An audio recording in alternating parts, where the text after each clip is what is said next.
মহান আল্লাহ সুবহানাহু ওয়া তাআলা তিনি আমাদের উপরে যতগুলো বিধান দিয়েছেন তার মধ্যে একটা বিধান হচ্ছে পর্দার বিধান।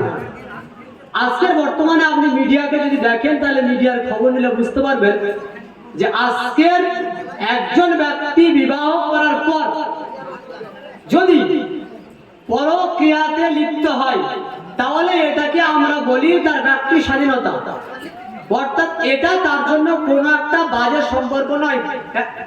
একইভাবে আপনার স্ত্রী যদি আপনার স্ত্রী অবস্থায় থেকেও যে জায়গাতে চাকরি করে বা অন্য কোনো পুরুষের সঙ্গে যদি সম্পর্ক রাখে, আপনার স্ত্রীকে অবৈধ সম্পর্ক রাখছে বলে ধরা হবে না। এখানে আমাদেরকে বলা হচ্ছে কি যে উভয়ের যদি সম্মতি থাকে তাহলে এটাকে আমরা বাহ্যিকভাবে খারাপ কর্ম বলে ধরতে পারি না। ভাবেন তো সমাজ কত নিকৃষ্ট পর্যায়ে পৌঁছেছে। অথচ যে ব্যক্তিরা আজকের আপনার পরক্রিয়াকে গুনার কাজ মনে করে না, একই ব্যক্তিরা বলছে ইসলামে কেন বহু বিবাহের কথা আছে। তারা বলছে আপনি বিবাহ করার পরে আরেকটা বিবাহ করবেন, এটা হচ্ছে অপরাধ, এটা হচ্ছে খারাপ কাজ। কিন্তু আপনি বিবাহ করে আরেকটা মহিলার সঙ্গে অবৈধ সম্পর্ক রাখবেন, এটা কোনো অপরাধ নয়। তাহলে আপনি এটাকে চিন্তা করতে পারেন যে আপনি যাকে বিবাহ করে বাড়িতে রেখেছেন আপনার স্ত্রী অন্য কারোর সঙ্গে অবৈধ সম্পর্ক রাখবে, এটা আপনি চাইবেন কি? এটা আপনি চাইবেন না। তাহলে যে নীতিমালা আপনার সামনে দেখা হলো, এই নীতিমালার ফলে সমাজে জেনা ব্যভিচার বাড়বে কি কমবে? বাড়বে, বাড়বে। কিন্তু আল্লাহ সুবহানাহু ওয়া তাআলা তিনি বলছেন যে পৃথিবীতে জেনার রাস্তা যতগুলো রয়েছে কোন রাস্তাতে তোমরা যেও না, ওয়ালা তাকরাবুজ জিনা ইন্নাহু কানা ফাহিশা ওয়া সাআ সাবিলা। আল্লাহ তাআলা তিনি বলছেন সূরা ইসরার 32 নম্বর আয়াতে, ওয়ালা তাকরাবুজ জিনা, তোমরা জেনার ধারে কাছে যেও না। জেনা সম্পর্কিত যত কথা, জেনা সম্পর্কিত যাবতীয় রাস্তা রয়েছে, ওই রাস্তা করা তো দূরের কথা, ওই রাস্তায় যাওয়া তো দূরের কথা, আল্লাহ তাআলা বলছেন তার নিকটবর্তী হও না। তাহলে এখানে এক হচ্ছে আপনি বিবাহ করে অন্য কোনো মহিলার সঙ্গে জেনা করবেন, অবৈধ সম্পর্ক রাখবেন, এটা অপর মহলের মানুষের নিকটে কোনো খারাপ কাজ নয়। তবে যারাই আপনাকে এই জেনার কর্মে লাগাচ্ছে তারা পিছন থেকে আপনাকে বলছে ইসলামে বহু বিবাহ কেন জায়েজ করা হয়েছে। ইসলাম বলছে যে আপনি আপনার স্ত্রীকে রাখলেন, আর একটা যদি বিবাহ করতে চান আপনি করুন, তবে তাদের সঙ্গে ন্যায় বিচার করতে হবে। আল্লাহ তাআলা বলেন ফানকিহু মা তাবা লাকুম মিনান নিসা, তোমরা মহিলাদেরকে বিবাহ করো তাদের মধ্যে থেকে যাদের পছন্দ হয়, 2, 3, 4। আল্লাহ তাআলা বলছেন 4টে বিবাহ করো, তবে তাদের সঙ্গে ন্যায় বিচার করতে হবে। যদি তোমরা ভয় করো তাদের সঙ্গে ন্যায় বিচার করতে পারবে না, তাহলে তোমাদের জন্য একটাই। তা আল্লাহ রাব্বুল আলামিন এখানে বলছেন যে তোমরা বিবাহ করতে পারো যদি তোমাদের প্রয়োজন হয়, বাধ্য করা হয়নি। কিন্তু আল্লাহ তাআলা বলছেন খবরদার জেনার কাছে যেও না। আমরা কি করেছি? জেনার পথটা গ্রহণ করেছি, আর অপরদিকে আল্লাহ রাব্বুল আলামিন যেটা বলেছেন তার পিছনে পড়েছি। এখন মুসলিমরা অনেকেই পিছনে পড়েছে, তাই তো করে না। আল্লাহ কেন বললেন বহু বিবাহ করো? আপনার ব্রেনে কিছু আছে? আপনার ব্রেনে কিছু আছে? আপনি বিবাহ করলেন, আপনার স্ত্রীকে বিবাহ করে বাড়িতে আনলেন, 1 মাস পরে একটা অ্যাক্সিডেন্ট হলো, কোমর ভেঙে গেছে, উঠতে পারে না, চলতে পারে না, হাঁটতে পারে না, দাঁড়াতে পারে না, কিছুই করতে পারে না। আপনি তাকে নিয়ে সারা জীবন এইভাবে থাকবেন নাকি আরেকটা বিবাহ করবেন? যদি আরেকটা বিবাহ করতে চান, ইসলাম যদি বলতে একটাই বিবাহ করতে হবে, তাহলে একে তালাক দিতে হবে। এই মহিলাকে তালাক দিলে তাকে কে দেখবে? পিতা নেই, মাতা নেই, দেখারও কেউ নেই, তাহলে এখন কি করবে? জীবনটা বেকার হবে না? আল্লাহ বলছেন তোমার কাছে রেখে দাও, আরেকটা বিবাহ করো। এটা তোমার পজিশনের উপরে, তোমার সময়ের উপরে, তোমার অবস্থার উপরে আল্লাহ তাআলা জায়েজ করেছেন। রাস্তা খোলা আছে, চাইলে তুমি করতে পারো, তবে বাধ্যতামূলক নয়। কিন্তু বর্তমানে আমরা দেখতে পাচ্ছি সমাজে মানুষ ব্যভিচারকে অ্যাভেলেবল করে নিয়েছে। এটা কোনো পাপ নয়, তবে খবরদার দ্বিতীয় বিবাহ করতে যেও না। স্ত্রী ভালো করে জানে আমার স্বামী অন্যজনের সঙ্গে ফোনে কথা বলে, স্ত্রী এটাকে মেনে নিয়েছে। কেন? বর্তমান সমাজ, বর্তমান সোসাইটি, বর্তমান অবস্থান এটা তাকে গ্রহণ করে দিয়েছে যে আমার স্বামী অন্যজনের সঙ্গে রাতের পর রাত কথা বলে, বাড়িতে আসতে চায় না, এটা কোনো অপরাধ নয়। কেন? যে অপর মহলের মানুষ এটাকে অপরাধ বলে মনে করে না। অথচ এই ব্যক্তি যদি বলে আমার একটা বিয়ে করতে চাই, তখন হই হই হই হই করে যাবে, তুমি আরেকটা বিবাহ করলে কেন? অথচ 10 জনের সঙ্গে অবৈধ সম্পর্ক রাখেন, সেটা কোনো হই হই বিষয় নয়। ইসলাম যদি এভাবে হতো আর মুসলিম যদি এভাবে দিন মানত, তাহলে তারা কোন পর্যায়ে পৌঁছত? রাসূলের যুগে, জাহিলিয়াতের যুগে পৌঁছে যেত, তাদের বাঁচার কোনো রাস্তা থাকতো না। আপনার মেয়েরা বিবাহ দেবেন কয় বছর বয়সে? যে বছর বয়সে যে সময় তার বিবাহের বয়স হয়। আপনি বলেন তো, বিজ্ঞানে আমরা যতটুকু পড়েছি বা যারা পড়ছে, ক্লাস 9 থেকে ছেলেদেরকে পড়ানো হচ্ছে, আমাদের একটা বংশ বিস্তার চ্যাপ্টার রয়েছে, ওইখানে সবকিছু দেওয়া আছে যে মহিলাদের বা পুরুষদের মধ্যে যৌন যে ক্ষমতা সেটা কখন আসে। তো পুরুষদের জন্য কিছু বাহ্যিক আলামত দেওয়া হয়েছে, যে তাদের শরীরের কোনো বিশেষ অঙ্গে লোম উঠবে, এটা হচ্ছে তাদের বড় হওয়ার আলামত। আর মহিলাদের জন্য একটা সবচেয়ে বড় আলামত তাদের শারীরিক পরিবর্তন হওয়া, কণ্ঠের পরিবর্তন হওয়া, এবং আরেকটা পরিবর্তন হচ্ছে তাদের মেন্স শুরু হওয়া। একজন মহিলার মেন্স শুরু হওয়া মানে হচ্ছে সে যৌন পদে পা দিয়েছে, যৌন পদ পা দিয়েছে। আর পুরুষের জন্য অর্থাৎ যারা যুবক, যারা বালক, তারা এখন যুবক অবস্থায় পৌঁছেছে, তার কি আলামত? তার স্বপ্ন শুরু হবে। আর কি হবে? তার শরীরের কিছু পরিবর্তন হবে, তার বিশেষ অঙ্গে কিছু লোম উঠবে, এটা হচ্ছে তার পরিবর্তন। এবার আপনাকে প্রশ্ন করি ভাই, একজন মহিলার যুবতী হওয়ার বয়স কখন হয় আমাদের ইন্ডিয়ার অনুযায়ী? কখন হয়? স্বাভাবিক গতিতে না ভাই, মিথ্যা কথা বলছেন। 13 বছর বয়স, 13 থেকে 14 বছর বয়স, হিসাব নিবেন 13 থেকে 14 বছর আমাদের দেশের অনুপাতে। আর আপনি যদি সৌদি আরবে যান 8 থেকে 9 বছর। বিভিন্ন দেশের আবহাওয়ার পার্থক্যের কারণে তাদের এই অবস্থাটা পরিবর্তন হয়। তবে আমাদের ইন্ডিয়াতে বেশিরভাগ মহিলা, যেটা বেশিরভাগ বালিকা যৌবন বয়সে পদার্পণ করে 13 থেকে 14 বছর, 13 থেকে 14 বছর। এবার আমি আসি, যদি আমরা বলি যে আমার মেয়ের বিয়ে কবে দেবো, কখন বিয়ে দিবেন? কখন বিয়ে দিবেন? যখন তাদের বিয়ের বয়স হয়। এখন যৌবন বয়স শুরু হওয়া আর বিয়ে করা দুটো কিন্তু পার্থক্য রয়েছে। সঙ্গে সঙ্গে যৌবন পদে পদার্পণ করার সাথে সাথে সে যৌন মিলনে হয়তো অপারগ হতে পারে, ক্ষমতা না থাকতে পারে, এটা স্বাভাবিক। কাজে আপনি তার পজিশন, তার অবস্থান থেকে বিয়ে দিবেন। ইসলাম নির্দিষ্ট করেনি তাকে কয় বছরে বিয়ে দিতে হবে। তবে আপনি পিতা, আপনি ভালো করে জানেন আপনার মহিলাকে আপনি কয় বছরে বিবাহ দিবেন। আপনার মেয়ে যদি 13 বছর বয়সে ছেলেদের পিছনে পিছনে ছোটেন, কয় বছর বয়সে বিয়ে দিবেন? 21 বছর নাকি 22 বছরে? 14 বছর বয়স হয়েছে, তার পিছনে 2 জন ছেলে আছে, প্রত্যেকদিন ফোন করে গল্প করে, কয় বছরে বিয়ে দিবেন? 14 বছরে না 22 বছরে? 22 বছরে বিয়ে দিবেন। কেন? এই আইন করে দেওয়া আছে 22 বছর আগে বিয়ে হবে না। কিন্তু তার আগে ভালো জিনিস ভালো করে বুঝবেন, জেনার পথ বাড়িয়ে দেওয়ার জন্য আমরা কত সুন্দর সুযোগ নিয়েছি দেখেন। আমরা ভালো করে জানি একজন যুবতী হয়, একজন বালিকা যুবতী হওয়ার বয়স হচ্ছে 13 থেকে 14 বছর। তার মানে সে পুরুষের সংস্পর্শ পাওয়ার চাহিদা রাখে, পুরুষের সংস্পর্শে আসতে চায়, পুরুষ পেতে চায়, পুরুষের সঙ্গে যৌন মিলনের তার একটা আবভাব জন্মেছে। কেন? এই জন্য যে তাকে আপনি ফোন দিয়ে একবার টেস্ট করে দেখবেন সে ফোনে কি দেখে, কি চালায়, কার সঙ্গে কথা বলে, এগুলোর তার আলামা কি? সে একটা পুরুষের প্রয়োজন বোধ করছে। বয়স কত? 14 বছর। তাহলে 14 থেকে আপনি 22 বছর যোগ করেন, কয় বছর হয়? পার্থক্য কত দিনের? 14 থেকে 22 8 বছর। তাহলে 8 বছর সে নিজের দিনটা কিভাবে পার করবে? পার্কে গিয়ে, মাঠে গিয়ে, নইলে কোনো সিনেমা হলে গিয়ে, নইলে কোনো মেলাতে গিয়ে, এটাই তো। তাহলে সে ভালো কাজ করছে না খারাপ কাজ করছে? ভালো কাজ করছে। এটা তার ব্যক্তি স্বাধীনতা, যার সঙ্গে যেটা করতে পারে। একজন কেন, সে 10 জনের সঙ্গে করতে পারে। আপনার কি দেহ তো তার, এটা না?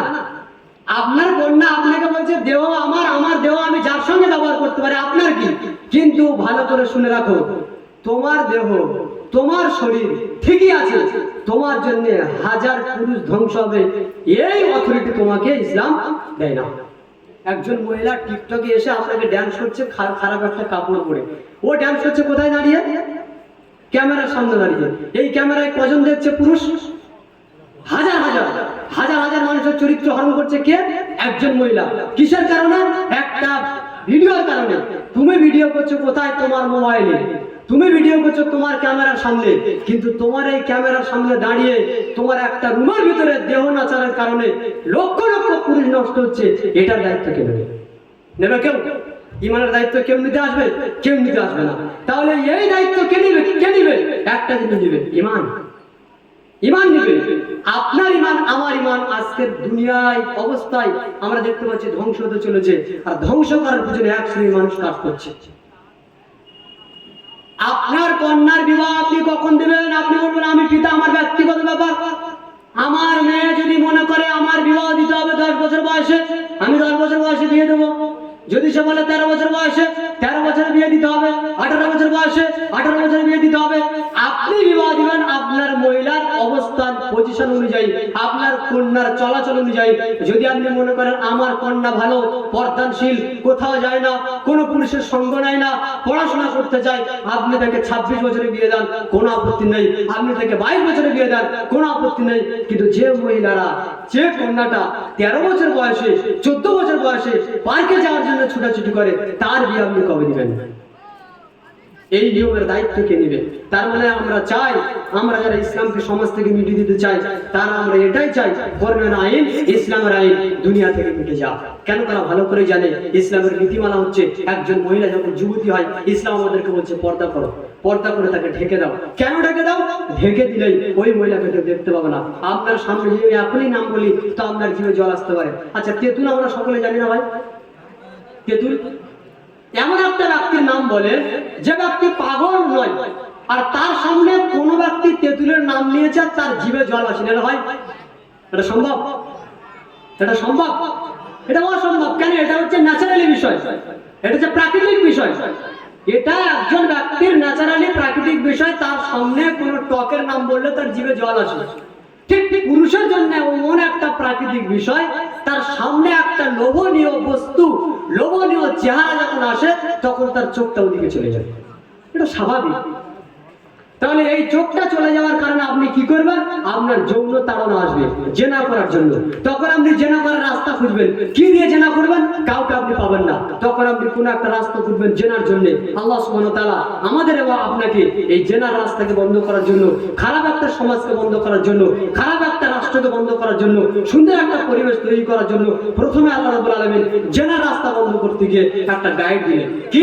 আল্লাহ সুবহানাহু ওয়া তাআলা তিনি পবিত্র কোরআনে সূরা নূরের 31 নম্বর আয়াতে উল্লেখ করছেন, কুল মুহাম্মদ সাল্লাল্লাহু আলাইহি ওয়াসাল্লাম আপনি বলুন, কুল্লিল মুমিনাত ইয়াগহুদনা মিন আবসারিহিন ওয়া ইয়াহফাজনা ফুরুজাহুন যালিকা আদনা আন ইউরাফু। আল্লাহ সুবহানাহু ওয়া তাআলা তিনি বলছেন, কুল হে মুহাম্মদ সাল্লাল্লাহু আলাইহি ওয়াসাল্লাম আপনি বলুন, লিল মুমিনাত প্রত্যেকটা মুমিনা মহিলাকে ইয়াগহুদনা মিন আবসারিহিন্না ওয়া ইয়াহফাজনা ফুরুজাহুন্না, তারা যেন তাদের লজ্জাস্থানকে হেফাজত করে, তারা যেন তাদের চোখকে নত করে।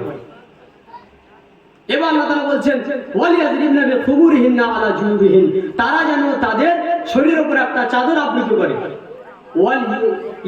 ওয়ালা ইউবদিনা যিনাতাহুন, এবং তারা যেন তাদের শরীরের সৌন্দর্যকে মানুষের নিকটে প্রকাশ না করে। এখানে দুটো বিষয় এক্সট্রা রয়েছে, দুটো বিষয় আল্লাহ তাআলা এক্সট্রা দিয়েছেন। কুল্লিল মুমিনাত প্রত্যেকটা মুমিনা মহিলাকে আপনি বলে দেন, ইয়াগহুদনা মিন আবসারিহিন, তারা যেন তাদের চোখকে নত করে। মানে কোন মহিলা যখন রাস্তা থেকে যাবে কোন অপর পুরুষের দিকে যেন না তাকায়। কেন? তাকালে তাদের একটা দৃষ্টি বিনোদন হবে, আর দৃষ্টি বিনোদন হচ্ছে জেনার একটা রাস্তা। আল্লাহ তাআলা বন্ধ করতে চাইলেন। আস্তে আস্তে বলছি, শুনে ধৈর্য ধরে একটু শুনেন। ওয়ালিয়াযরিবনা, এরপর আল্লাহ তাআলা বলছেন, ইয়াহফাজনা ফুরুজাহুন, তারা যেন তাদের লজ্জাস্থানের হেফাজত করে। এরপর আল্লাহ তাআলা বলছেন, ওয়ালা ইউবদিনা যিনাতাহুন ইল্লা মা যাহারা মিনহা, তারা যেন তাদের শরীরের সৌন্দর্যকে প্রকাশ না করে, যা স্বাভাবিক গতিতে প্রকাশ পায় তা ব্যতীত। তাহলে প্রথম আল্লাহ বললেন কি? চোখকে নত করো। দ্বিতীয় কি? লজ্জাস্থানকে হেফাজত করো। তৃতীয়, শরীরের সৌন্দর্যকে যেন প্রকাশ না করে। এরপর আল্লাহ তাআলা বলছেন, ওয়ালিয়াযরিবনা বিখুমুরিহিন্না আলা জুনুবিহিন, তারা যেন তাদের মাথা এবং বুকের উপরে একটা চাদর আবৃত করে নেয়। দুটো এক্সট্রা। পুরুষের জন্য 31 নম্বর আয়াতে আল্লাহ তাআলা বলছেন, আপনি পুরুষ মুমিনদেরকে বলে দেন তারা যেন চোখকে নত করে, লজ্জাস্থান হেফাজত করে। 31 নম্বর আয়াতে আল্লাহ তাআলা বলছেন, মহিলাদেরকে বলে দেন তারা যেন তাদের চোখকে নত করে, লজ্জাস্থান হেফাজত করে। কিন্তু মহিলাদেরকে আল্লাহ তাআলা এক্সট্রা দুটো বিষয় বলছেন কি? তারা যেন শরীরের সৌন্দর্যকে প্রকাশ না করে। তার মানে পুরুষ যদি শুধুমাত্র নাভি থেকে হাঁটু পর্যন্ত বন্ধ রেখে দিয়ে বাকি শরীর ঘুরে বেড়ায়, এমন কোন মহিলাকে এতটা আকৃষ্ট করে না একজন মহিলা নিজের শরীরের সৌন্দর্যকে প্রকাশ করলে সমাজের যতটা ক্ষতি হয়। এই জন্য আল্লাহ তাআলা এক্সট্রা করে বলছেন, তারা যেন তাদের শরীরের সৌন্দর্যকে প্রকাশ না করে। আপনি বলেন তো, একজন মহিলার শরীরের সৌন্দর্য কোন অঙ্গ? কোন বাচ্চা 5 বছরের ছেলেকে জিজ্ঞাসা করলে বলতে পারবে না। একটা বড় ছেলেকে আপনি যদি জিজ্ঞাসা করেন, যাদের বয়স বর্তমানে 14 বছর 15 বছর, তাকে জিজ্ঞাসা করলে সে বলে দিবে যে একজন মহিলার শরীরের সৌন্দর্য কোনটা। তার শরীরের সবচেয়ে সৌন্দর্য তার বুক, তার মুখ, এগুলো তার শরীরের সৌন্দর্য।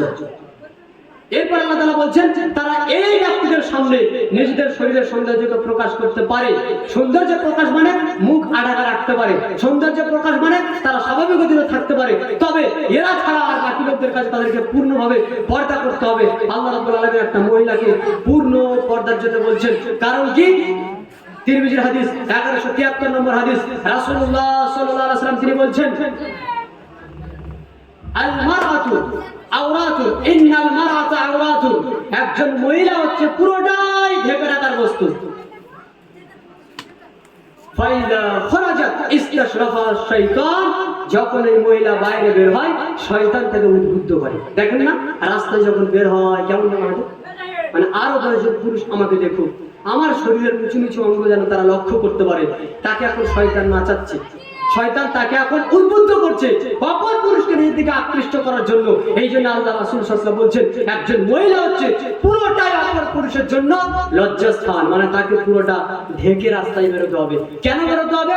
আল্লাহ রাসূল বলছেন ফাইদা খরাজাত, যখন কোন মহিলা বাইরে বের হয় ইস্তাশরাফাহা শাইতান, তাকে শয়তান উদ্বুদ্ধ করে। এবার আপনি আমি মুসলিম, আমরা যদি মনে করি যে নবী সাল্লাল্লাহু আলাইহি ওয়াসাল্লামের এবং আল্লাহ সুবহানাহু ওয়া তাআলার এই নীতিমালাকে বাঁচিয়ে রেখে এই নীতিমালার উপরে আমল করে আমরা এই সমাজ থেকে জেনাকে উঠিয়ে দিতে চাই না, বরং আমরা আমাদের কন্যাদের, আমাদের মায়ের, আমাদের বোনের, আমাদের স্ত্রীদের সম্মানকে রক্ষা করতে চাই। তাহলে আমাদের কি করতে হবে ভাই?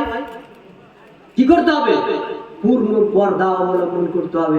সরকার আপনার ঈমানের দায়িত্ব নেবে না, পার্টির নেতা আপনার ঈমানের দায়িত্ব নেবে না, এই এলাকার মানুষ আপনার ঈমানের দায়িত্ব নেবে না, আপনার ঈমানের দায়িত্ব আপনাকেই নিতে হবে। এই জন্য কোরআন এবং সুন্নাহ আপনাকে ফলো করতে হবে। রাসূলুল্লাহ সাল্লাল্লাহু আলাইহি ওয়াসাল্লাম তিনি বলছেন, সহিহ বুখারীর মধ্যে উল্লেখ করা হয়েছে 1862 নম্বর হাদিস, ইবনে আব্বাস রাদিয়াল্লাহু আনহু তিনি বলছেন যে আল্লাহ নবী সাল্লাল্লাহু আলাইহি ওয়াসাল্লাম তিনি বলছেন, লা তুসাফিরুল মারআ ইল্লা ওয়া মাআহা যুল মাহরাম, কোন মহিলা বিনা মাহরামে যেন সফর না করে। কি না করবে? সফর না করে। কোন মহিলা বিনা মাহরামে যেন সফর না করে। বিনা মাহরাম মানে যাদের সঙ্গে বিবাহ হারাম। তার মানে একজন মহিলা সফর করতে গেলে নিজের বাপকে নিয়ে যেতে হবে, একজন মহিলা সফর করতে গেলে নিজের ভাইকে নিয়ে যেতে হবে, চাচা ভাই না। একজন মহিলা সফর করতে গেলে নিজের চাচাকে নিয়ে যেতে হবে, চাচা নয়। একজন মহিলা সফর করতে গেলে ওই ব্যক্তিদেরকে সঙ্গে নিয়ে যেতে হবে যাদের সঙ্গে তার চিরকালের বিবাহ হারাম, চিরকালের জন্য বিবাহ হারাম, তাদেরকে সাথে করে নিয়ে যেতে হবে। ওয়ালা ইয়াদখুলু আলাইহা রাজুলুন ইল্লা মাআহা মাহরাম, এবং কোন মহিলার কাছে কোন পুরুষ যেন প্রবেশ না করে যতক্ষণ পর্যন্ত না ওই মহিলার সঙ্গে কোনো মাহরাম না থাকে। তার মানে এক অফিসে হোক, একটা কোনো কক্ষে হোক, একটা কোনো বাড়িতে হোক, একটা কোনো বিল্ডিং এ হোক, কোনো মহিলা থাকলে সেই বাড়িতে কোনো পুরুষ যেতে পারবে না যতক্ষণ পর্যন্ত না ওই বাড়িতে এমন কোনো পুরুষ থাকে ওই মহিলার সাথে যার সঙ্গে ওই মহিলার আজীবনের বিবাহ হারাম। তার মানে তার বাপ যদি থাকে তাহলে যেতে পারে, তার বড় ভাই থাকলে তাহলে যেতে পারেন, তার নিজের চাচা থাকলে তাহলে যেতে পারেন, মাহরাম ছাড়া যাওয়া যাবে না। আচ্ছা, যদি কোনো মহিলার সঙ্গে মাহরাম থাকে তার সঙ্গে কি জেনার কোনো আশঙ্কা থাকতে পারে? জেনার কোনো আশঙ্কা থাকতে পারে? আপনার মেয়েকে নিয়ে আপনি গেলেন কোনো একটা জায়গাতে, স্কুল থেকে বলেছে যে বেড়াতে যাওয়া হবে, তো আপনার মেয়ে বলছে আব্বা আমি যাব স্কুলে, বেড়াতে নিয়ে যাচ্ছে মাস্টাররা, ওই অমুক অমুক জায়গাতে বেড়াতে যাবে, দার্জিলিং হোক আর আপনার হাজারদুয়ারি হোক, আমি কি যাব? তখন আপনি বলবেন যে আল্লাহ রাসূল সাল্লাল্লাহু আলাইহি ওয়াসাল্লাম মানা করেছেন মাহরামরা কিন্তু যেতে পারবে না, কাজে আমি তোমার সঙ্গে যাবো। স্কুলের শিক্ষককে গিয়ে বলো যে আমার আব্বার সাথে যাবে বলেছে, যাওয়া যাবে কি?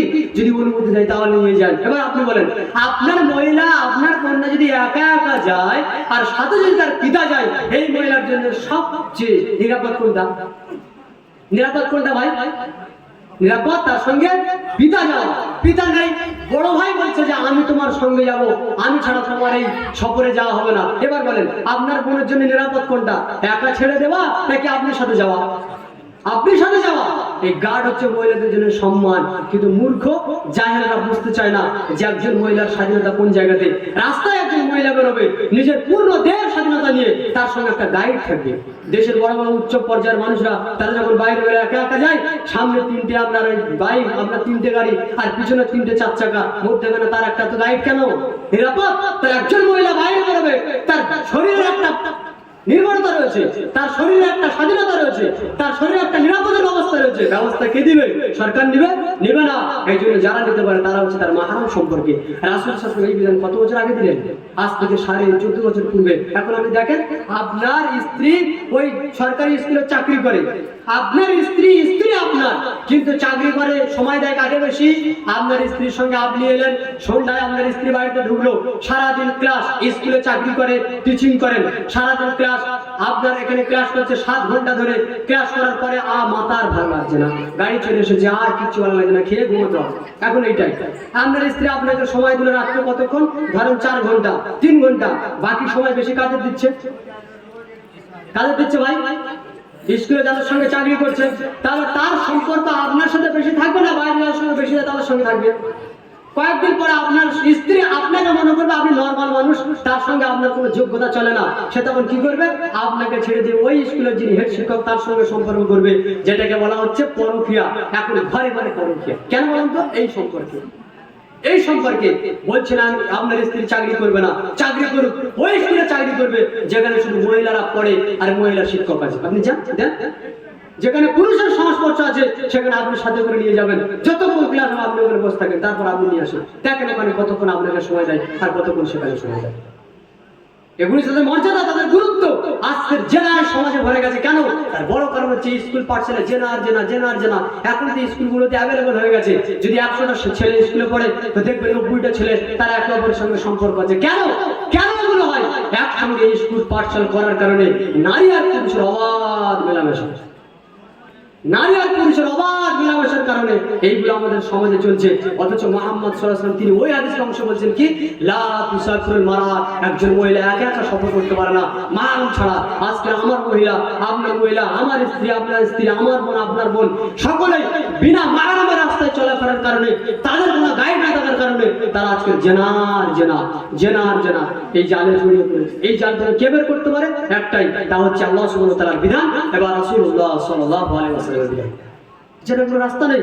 শেষের অংশে, এই হাদিসের অংশে একজন ব্যক্তি উঠে বলছেন, ইয়া রাসূলুল্লাহ, হে আল্লাহর রাসূল, ইন্নী উরিদু আন আখরুজা ফি জাইশিন কাযা ওয়া কাযা। আল্লাহর নবী, আমি একটা সফরে যুদ্ধে যাওয়ার জন্য নিয়ত করেছি। আমি কি করব? যুদ্ধে যাব।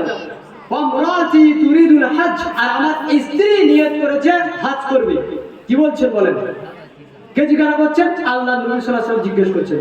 ওই সাহাবা আল্লাহ রাসূলকে বলছেন, আল্লাহ রাসূল, আপনি যে বললেন যে একজন মহিলা বিনা মাহরামে সফর করতে পারবে না, তো আপনি কথা বললেন বিনা মাহরামে যখন সফর করতে পারবে না, তো আমি নিয়ত করেছি যুদ্ধে যাব, আর আমার স্ত্রী নিয়ত করেছে যে আমার স্ত্রী হজে যাবে। কিসে যাবে?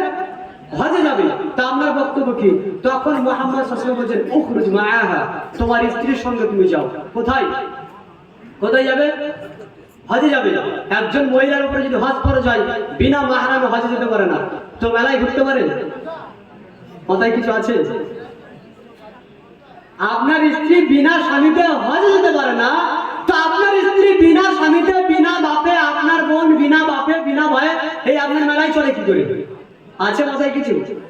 আর আপনার মেয়ে ওই যে রাস্তায় ঘুরছে, আপনি হিসেব করে দেখবেন পিছনে 10টা-12টা ছেলে ঘুরছে, যে মেয়েটা কোন জায়গায় যায়, একটু সময় পায় নাম্বারটা দেখেন না, রাস্তায় ঘোরেন না, দেখেন নি কোনো? তার ঠিক দিন পরে আপনার মেয়েকে দেখবেন ওর মনটা কেমন করছে, ও আর বাড়িতে ঠিক মতো থাকে না, ও শুধু আব্বাকে বলে, আব্বা আমাকে একটা আলাদা ঘর করে দাও, আমার ঘুম হচ্ছে না তোমাদের সাথে। বুঝতে পারছেন না ব্যাপারটা? তারপরে কয়েকদিন পরে দেখবেন আপনার মেয়ে আর বাড়িতে নেই, কোথায় চলে গেছে। কিসের জন্য? এই যে শুরুতে আল্লাহ রাসূল বলেছেন, লা তুসাফিরুল মারআত ইল্লা মা'আহা মাহরাম, কোন মহিলা একা বাইরে যাবে। এটা হচ্ছে আমাদের জলসার পরিস্থিতি। এখন হয়তো মেলা করেছেন কি আমি তো দেখতে পাচ্ছি না, জানি না। আমি অনেক জায়গায় যাই, আমি বলেছি ভাই তোমরা যারা জলসা করো, আর জলসা যদি মেলা করো আমাকে ডাকবেন, আমি মেলা আসবো না। আমি জলসা দিলে দাওয়াত দিতে, আমি মেলা করতে আসবো। এত বড় মেলা আসে, রাস্তায় পুরো সে দুর্গাপূজা ফেল, শুধু ছেলে আর মেয়ে, কে শালি নিয়ে ঘুরছে, কে আপনার স্ত্রী নিয়ে ঘুরছে, কে আর কত সম্পর্কের কাদের নিয়ে ঘুরছে, বলছে এটা যেন মেলা হচ্ছে। আর এখানে দাঁড়িয়ে বলছে অমুকজন মাদ্রাসায় 1000 টাকা মার হাওয়া, আল্লাহু আকবার, আর তার বউ ওখানে ঘুরছে মেলায়, মার হাওয়ার নেকি দেখেন কত। এই তো আমরা বুঝেছি ইসলামের দূরত্ব।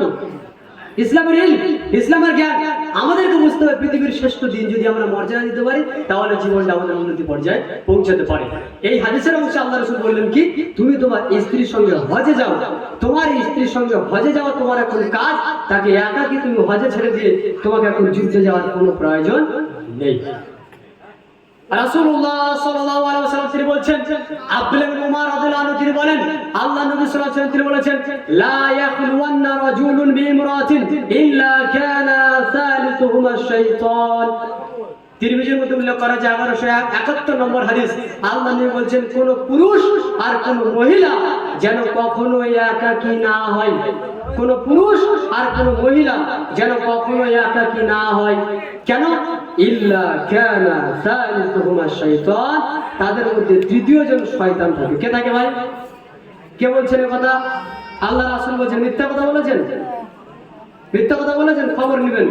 আপনার স্ত্রী চাকরি গেছে, অফিসে কেউ নেই, সব ছুটি হয়ে গেছে, একটা শিক্ষক একাকী আছে আর আপনার স্ত্রী আছে।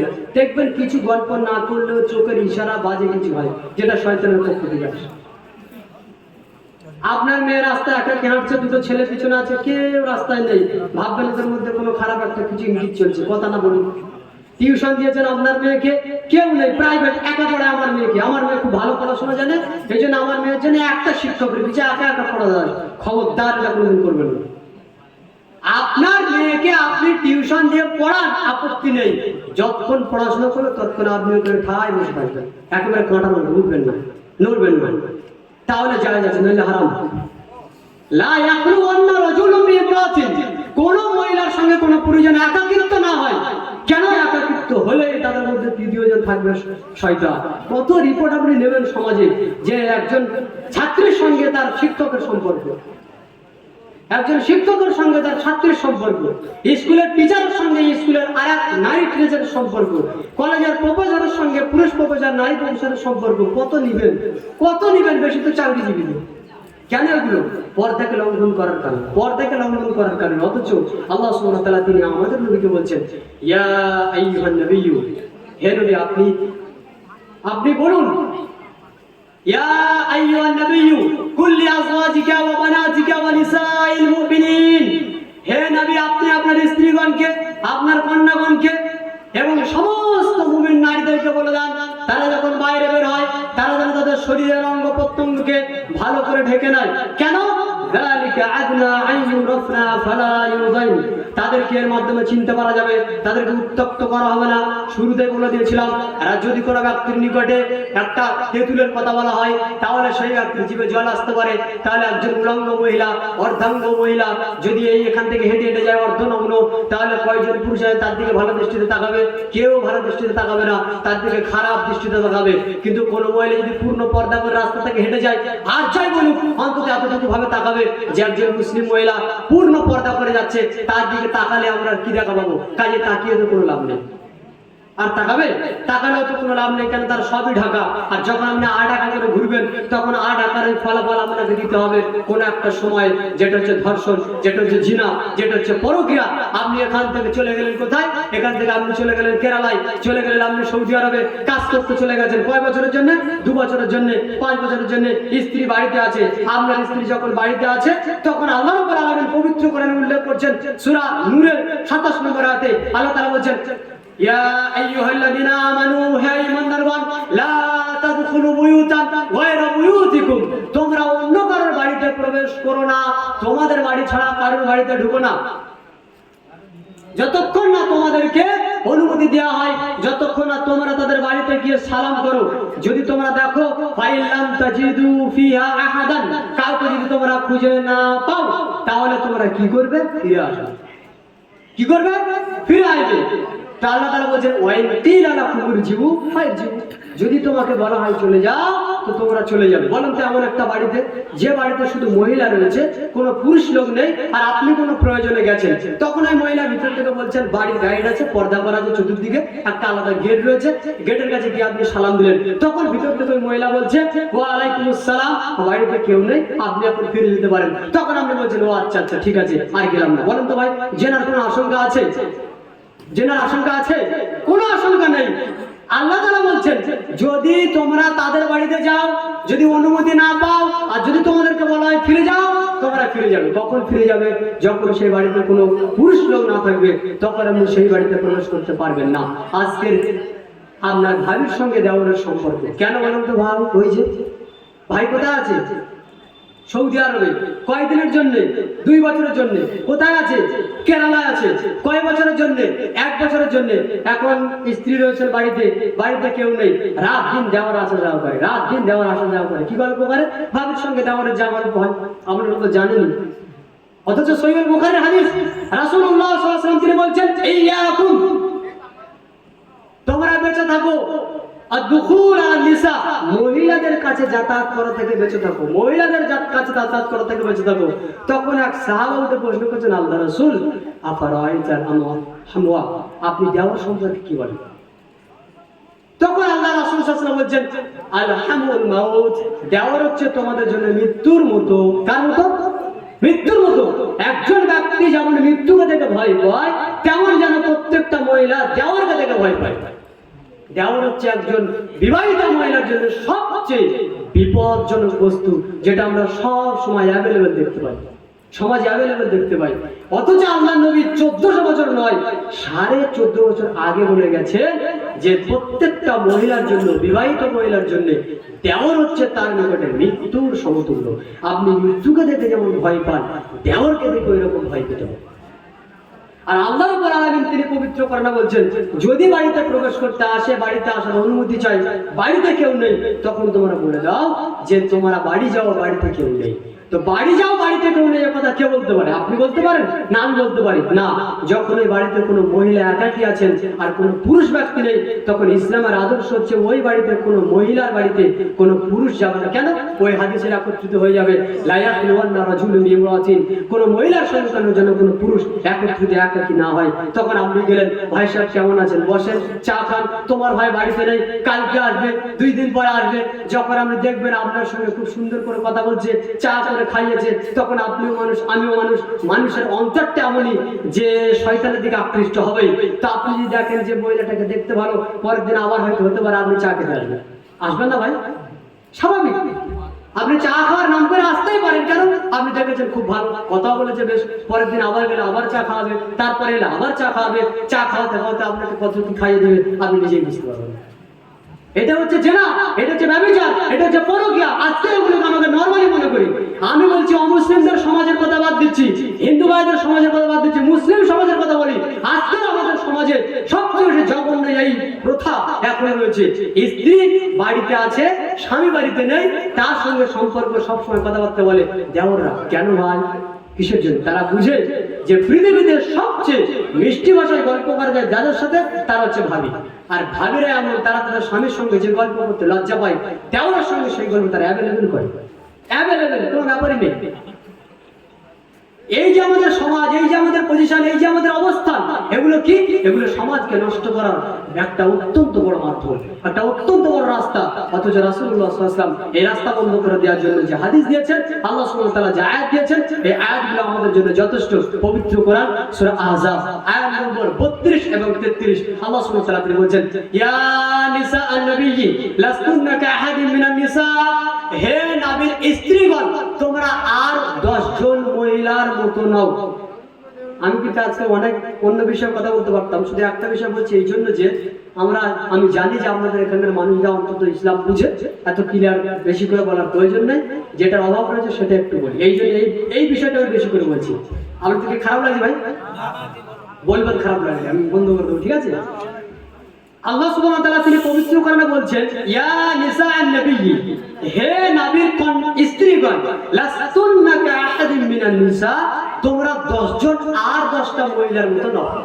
তোমরা কি?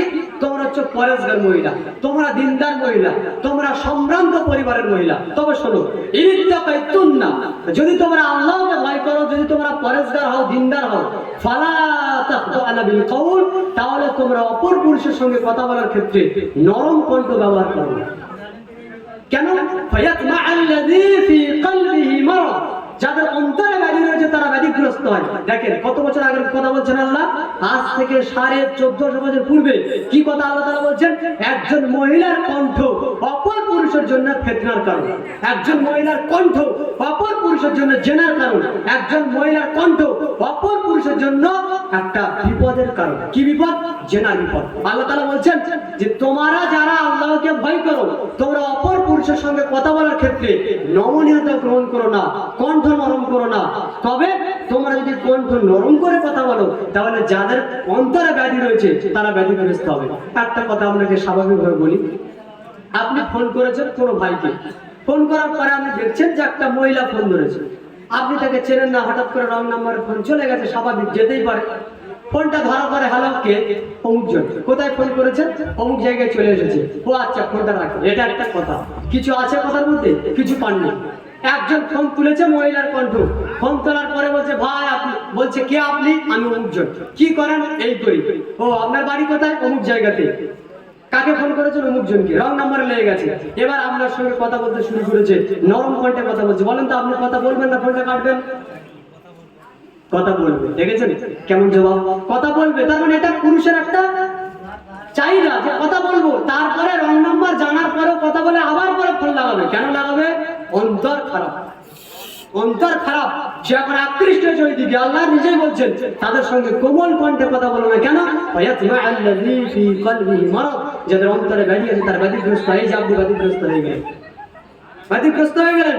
কোন বাড়িতে ঢুকলেন, সেখানে পুরুষ লোক নেই, মহিলা একাকী। ভাই আসেন, চা খান, কোথা থেকে এসেছেন, বাড়ি কোথায়, প্রয়োজন নেই, শুধু বলে দেন ভাই আপনি কে? আমি লোকজন। বাড়িতে কেউ নেই, পরে আসেন, পুরুষ লোক এলে কথা বলিয়ে, কথা শেষ। আর আপনি মনেও করবেন না ওই বাড়িতে যান। কেন? আপনি জানেন এই মহিলা আমার সঙ্গে কথা বলবে না, আপনার অন্তরে তেমন কোনো ডাক কাটবে না। কিন্তু যদি আপনাকে বসিয়ে চা খাইয়ে গল্প করে পরে পরে আপনি যাওয়ার চান্স নিতে পারেন। আপনি ফোনে যদি ভালো করে ফোনটা ধরে কথা বলেন, পরে চান্স নিতে পারে। আল্লাহ তাআলা প্রথম দরজা বন্ধ করে দিয়েছেন, এই দরজাতে তোমরা কথা বলো না। তাহলে আপনি মনে করুন, একজন মহিলার জন্য কণ্ঠ যদি অপর পুরুষের জন্য ফিতনার কারণ হয়, একজন যুবতী মহিলা যদি কণ্ঠটা অপর পুরুষের জন্য জেনার কারণ হয়, ধ্বংসের রাস্তা হয়, তাহলে একজন মহিলার পুরো দেহটা অপর পুরুষের জন্য কতটা ধ্বংসাত্মক, কতটা ধ্বংসাত্মক। মহিলার পর্দা যদি অপর পুরুষের জন্য আল্লাহ সুবহানাহু ওয়া তাআলা এত উচ্চ পর্যায়ে পৌঁছে দেয়, কণ্ঠের পর্দা, তাহলে তার দেহের পর্দাটা কতটুকু প্রয়োজন? আমরা তো দেহের পর্দা কিছু মনেই করি না। বলছে মন ভালো হলে সব ভালো। একজন মহিলা উলঙ্গ হয়ে ঘুরছে, আপনার মন ভালো, আপনি কিছু মনেই করছেন না, তার দিকে তাকিয়ে আছে। এটা হয়? মন ভালো হলে সব ভালো। আপনি একজন বিবাহ করার পরে অপর মহিলার সঙ্গে জেনায় লিপ্ত হলেন, তার সঙ্গে আপনি শারীরিক সম্পর্ক করলেন, তারপর আপনি আবার জনগণের সামনে এসে বলছেন ভাই মন ভালো হলে সব ভালো। তার সঙ্গে আমি শারীরিক সম্পর্ক করতে পারি, তবে আমার মন ভালো। এটা সম্ভব? আমি জিনিসটা তোমার বাড়ি থেকে চুরি করেছি বটে, তবে আমি চোর নই, কেন? আমার মন ভালো। এটা সম্ভব? আমি না বলে নিয়েছি। আপনি দেখছেন একটা খুব সুন্দর রয়েছে আপনার ওখানে নারিকেল গাছ, নারকেল খাওয়ার শখ হলো, গাছ হতে কয়েকটা নারকেল চুরি করে পেরে নিয়ে চলে আসলেন। পরে আপনাকে বলছে ভাই আপনি ওই ঘরে নারকেল চুরি করলেন কেন? আমি চুরি করি না, তো মন ভালো। না বলে মালিককে না বলে নিয়ে চলে এসেছে, এতটুকুই। কিন্তু আমার তো মন ভালো, আমি চুরি করি। তো এই ব্যক্তি হচ্ছে ওরাই যারা সমাজে দুর্নীতি তৈরি করতে চায়, যারা সমাজকে নষ্ট করতে চায়, যারা সমাজকে ধ্বংস করতে চায়। মহিলাদের সম্মান ইসলাম যতটা দিয়েছে, পৃথিবীর কোন ধর্মতে আপনি দেখাতে পারবেন না যে এতটা সম্মান দিয়েছে। ইসলাম আমাদেরকে যে সম্মান দিয়েছে, এই সম্মান হচ্ছে পৃথিবীর সবচেয়ে ঊর্ধ্বের সম্মান। এই একটা বিষয় থেকে আপনি বুঝতে পারবেন ইসলামের প্রত্যেকটা বিধান এমন ভাবে তার পিছনে যুক্তি রয়েছে। ইসলামের প্রত্যেকটা বিধানের পিছনে উচ্চমানের আপনার একটা উদ্দেশ্য রয়েছে, যে আল্লাহ সুবহানাহু ওয়া তাআলা আমাদেরকে দেখিয়েছেন তোমরা যদি ইসলামকে এইভাবে ফলো করতে পারো, এইভাবে মানতে পারো, তাহলে তোমরা শ্রেষ্ঠত্বে পৌঁছাবে। ইসলাম এই জন্য শ্রেষ্ঠ, প্রত্যেকটা বিধানের কারণ রয়েছে। পৃথিবীতে শান্তি যদি কোনো ব্যক্তি বিরাজ করতে চায়, তার জন্য একটা রাস্তা ইসলামের নীতিকে ফলো করা, এছাড়া কোনো নীতি নেই। আজকে বর্তমানে আপনি উচ্চ পর্যায় থেকে উচ্চ পর্যায়ে গিয়ে বলেন ভাই আমরা সমাজ থেকে জেনাকে হটাতে চাই, কোন একটা পরামর্শ আপনারা দেন। কোন ব্যক্তি এরকম নেই যে কোনো পরামর্শ দিতে পারে যেটা কর্মের থেকে ভিন্ন পরামর্শ, আর সেই পরামর্শ সমাজ মানলে সমাজ থেকে জেনা দূর হবে। একটাও বিধান আমি দিতে পারবো না, একটাও নেই। প্রথমে আপনাকে যেটা করতে হবে সেটা হচ্ছে পুরুষ এবং মহিলাদের সঙ্গে অবাধ মেলামেশা দূর করতে হবে। আপনি দেখেন না, মেডিকেলে যাবেন আপনি, আপনার পেটের ফোঁটা তুলতে হবে, তো আপনার পেটের ফোঁটা, আপনি তো পুরুষ মানুষ, আপনার পেটের কাপড়টা পুরুষ এসে খুলে দেবে, স্বাভাবিক ব্যাপার। ওখানে মহিলারা আতরে রাখা আছে 17 বছরে 18 বছরের মহিলাদেরকে, তারা আপনার পেট খুলে দেবে ওই ছবি তোলার জন্য। কোনো মানে হয় ভাই? কোনো মানেই হয় না, কোনো মানে হয় না। কি এগুলো? এগুলো কি? এগুলো মহিলাদেরকে বিক্রি করা। যারা আপনারা এতে বিদেশে যান এরোপ্লেনে করে, দেখবেন ওখানে যারা থাকে আপনারা এরোপ্লেনে দেখভাল করার জন্য আপনাকে প্রয়োজনীয় বস্তু দিয়ে যায়, তারা কারা? একটা এরকম মহিলাকে দেখবেন না যাদের রূপ নেই, তারা সব রূপবতী। কেন? দেহ বিক্রি। তারা আসলে যোগ্যতা নিয়ে এখানে আসেনি, দেহ নিয়ে এসেছে, দেহ নিয়ে এসেছে। আপনি যদি বলেন যে আমার মা খুব গরিব, আমার মা খুব অভাবী, আমার মাকে দেখতে ভালো না, একটা চাকরি দেন না, কেউ চাকরি দেবে না। যতগুলো আপনার মেডিকেল রয়েছে, বেসরকারি মেডিকেল, আপনি কি দেখেন একটা নেন, নেবে না। কেন? তাদের বয়সের সীমা হচ্ছে 21 থেকে 28 পর্যন্ত।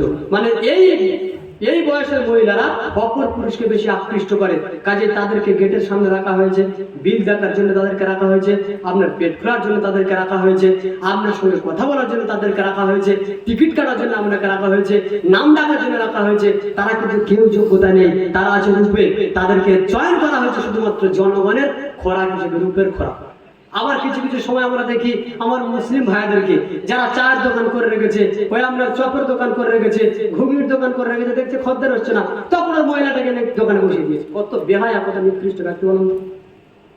বলছে আমার মেয়েকে যদি রাখি তাহলে বলছে ইহুদি খ্রিস্টানদের দেওয়া যে মহিলাদেরকে যে পণ্য বিক্রি করা, আমার মেয়েকে যদি রেখে দিই তাহলে মানুষ দেখে দেখে আসবে যে আমার মেয়েটাকে দেখতে ভালো, মেয়ে দেখার ছুটে যদি দোকানে আসে।